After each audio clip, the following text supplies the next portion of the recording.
नमस्कार दोस्तों, ocean network में आपका स्वागत है। मैं हूं ओमकार चौधरी। जो व्यक्ति अब इस दुनिया में भी नहीं है, 2020 में जिसकी डेथ हो चुकी है और जीते जी जो नेहरू गांधी परिवार के प्रति पूरी तरीके से समर्पित रहे, ऐसे मोतीलाल वोरा का नाम लेना और ये कहना कि एजेएल हो, यंग इंडिया हो या कांग्रेस पार्टी हो, सबके जो वित्तीय लेन देन थे उनके लिए मोतीलाल वोरा ही जिम्मेदार थे, ये मानवता को भी शर्मसार करने वाली घटना है और बयान है।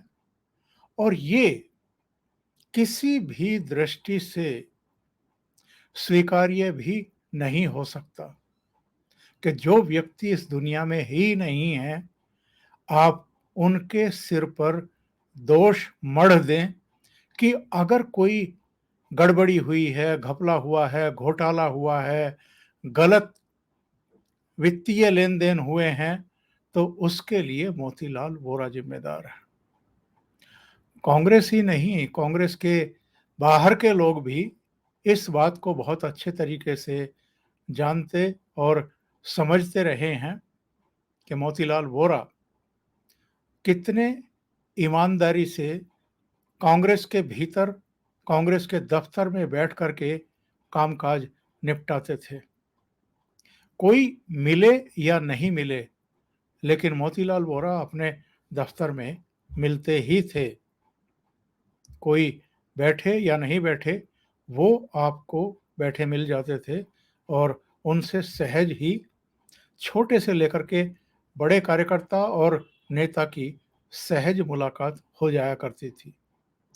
ऐसे व्यक्ति जब अपनी उम्र पूरी करके चले गए, तब अगर सोनिया गांधी को, राहुल गांधी को, मल्लिकार्जुन खड़गे और पवन बंसल को और इनके सलाहकारों को ये सुविधाजनक लगा कि अब चूंकि वो नहीं है, इसलिए सारा ठीकरा उन्हीं के सिर पर फोड़ दो ताकि ये लोग जो इस समय हैं ये बच जाएं, तो ये इनकी खुशफहमी के अलावा कुछ हो नहीं सकता है।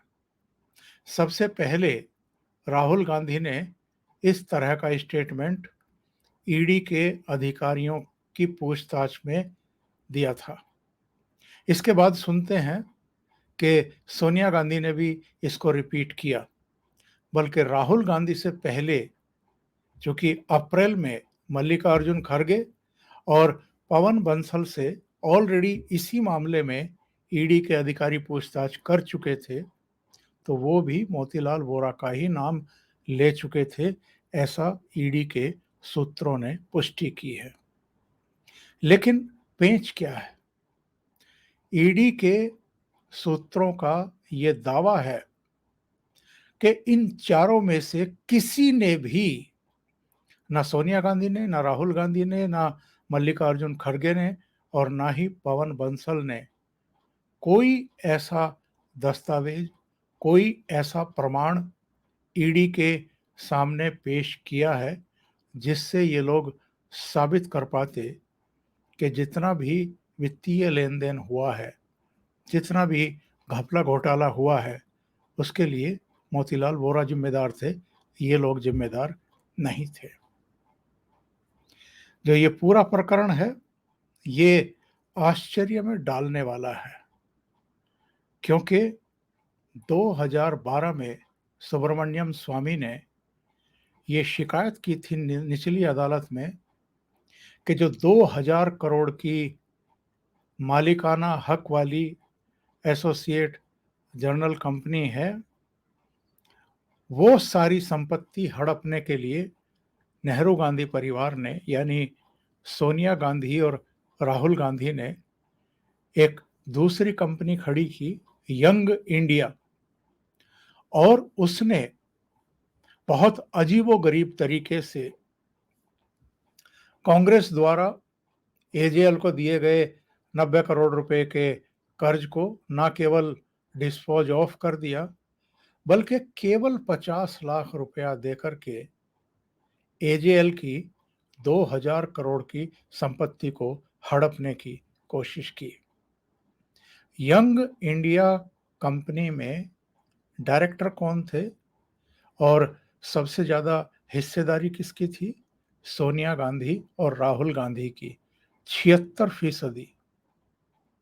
और एक और दिलचस्प जानकारी आपको दे दें, ये भी ईडी के सूत्रों के हवाले से ही खबर आ रही है कि जब बार बार समन दिए जाने के बाद भी मल्लिकार्जुन खड़गे पूछताछ के लिए उपस्थित नहीं हो रहे थे, संसद सत्र का बहाना बना रहे थे, तब उन्हें यंग इंडिया का जो दफ्तर है नेशनल हेराल्ड में, वो इसलिए सील करना पड़ा कि वहां पर कोई और कर्मचारी था ही नहीं, सिर्फ एक गार्ड बाहर बैठा हुआ था। वो नेशनल हेराल्ड के दफ्तर की भी रखवाली करता है और वो यंग इंडिया के दफ्तर को भी देखता है।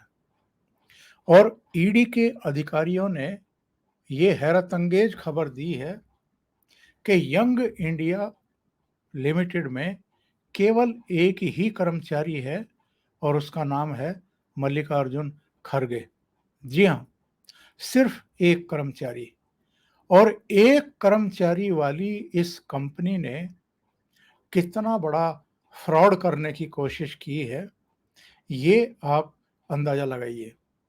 राहुल गांधी, सोनिया गांधी, वो 36-36 या 38-38% शेयर के भागीदार हैं और जो बाकी 2 शेयर होल्डर थे उनके नाम थे मोतीलाल वोरा और ऑस्कर फर्नांडीज, जो अब दोनों ही इस दुनिया में नहीं हैं।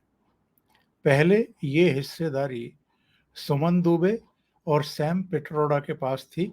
वो दोनों अपने हिस्से की जो शेयर था वो छोड़ करके चले गए थे या बेच करके चले गए थे।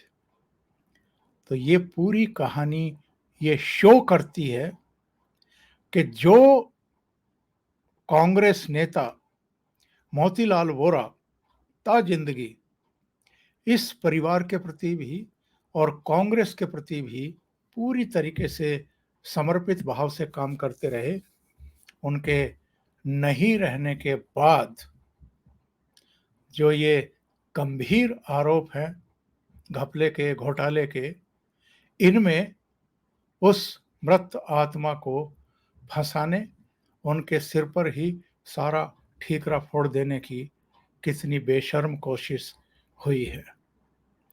अभी के लिए इतना ही। बहुत बहुत धन्यवाद। अगर आपको ये चैनल और इसके कंटेंट पसंद आ रहे हैं तो लाइक करें, कमेंट करें, वीडियो को शेयर भी करें। अभी तक अगर आपने ये चैनल सब्सक्राइब नहीं किया है तो सब्सक्राइब कर लें और साथ में लगे बेल आइकॉन को दबा दें ताकि आगे आने वाले वीडियो और उनके नोटिफिकेशन आप तक पहुंचते रहें। बहुत बहुत धन्यवाद। नमस्कार।